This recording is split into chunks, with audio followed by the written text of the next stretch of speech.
అంటే ప్రతి ముఖ్యమంత్రికి వ్యక్తిగతంగా ఒక బ్రాండ్ ఉంటుంది కదా వెంకట్ గారు. ఇప్పుడు సంక్షేమాలని దృష్టిలో పెట్టుకొని 2 రూపాయలకి కిలో బియ్యం అనగానే ఎన్టీ రామారావు గారు గుర్తొస్తారు. ఇప్పుడు ఐటీ అనగానే చంద్రబాబు నాయుడు గారి కాంట్రిబ్యూషన్స్ గుర్తొస్తాయి. జలయజ్ఞం అనగానే, ఇరిగేషన్ అనగానే వైఎస్ రాజశేఖర రెడ్డి గారు గుర్తొస్తారు.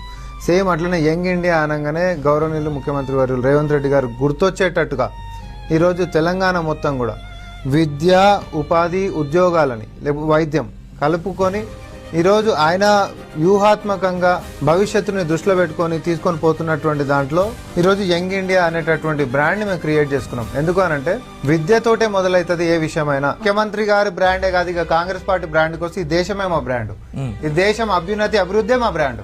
ఇప్పుడు మేమేమో కట్టేటటువంటి బ్రాండ్, వీళ్ళేమో అమ్ముకునేటటువంటి బ్రాండ్, వాళ్ళేమో అని మా ఆయన చెప్పుక తిరిగేటటువంటి బ్రాండ్. ఇందాకైనా ఎడ్యుకేషన్ గురించి మాట్లాడిండు.